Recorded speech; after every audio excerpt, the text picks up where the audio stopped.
تو یہ اس بات کی دلیل ہے کہ بنو امیہ جو ہے یہ بنو ہاشم کی دشمن نہ تھی، بلکہ ان کے فضائل بیان کرنے والے تھے، ان کے فضائل آگے بیان کرتے۔ یہ روایت مرزا صاحب نے بھی بیان کی ہے کہ نہیں؟ یہ روایت مرزا صاحب مر جائے گا بیان نہیں کرے گا۔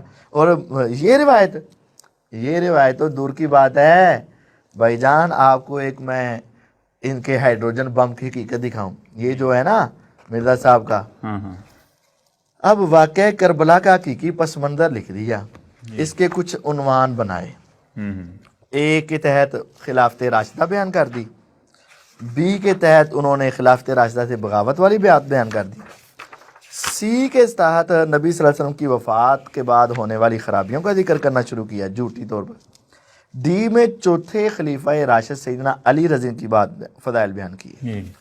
اب حضرت علی کے بعد کون آتا ہے؟ حسن رضی اللہ عنہ۔ حضرت علی کے بعد کون آتا ہے؟ حسن۔ لیکن ای کے بعد، ای کے اندر حضرت علی کے بعد معاویہ رضی کی بات بیان کر دی، ٹھیک ہے، اور حضرت معاویہ کے بعد حضرت حسین کے فضائل بیان کر دیے۔ حضرت حسن کدھر گئے؟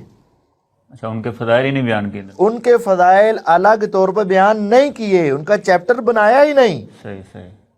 کیوں؟ دو وجہ ہیں، دو وجہ ہیں۔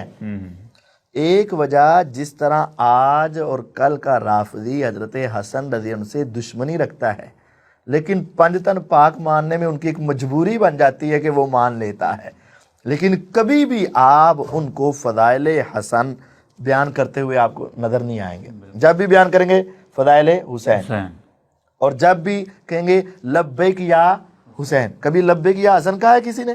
نہیں۔ کبھی آپ نے سنا ہو لبیک یا حسن کہا ہو؟ حسینی کہتے ہیں، حسنی کیوں نہیں کہتے؟ صحیح۔ حسینی کہتے ہیں، حسنی کیوں نہیں کہتے؟ جو مرزا صاحب بھی کہتے ہیں نا ہم حسینی حسینی ہے، حسنی کیوں نہیں ہے تم؟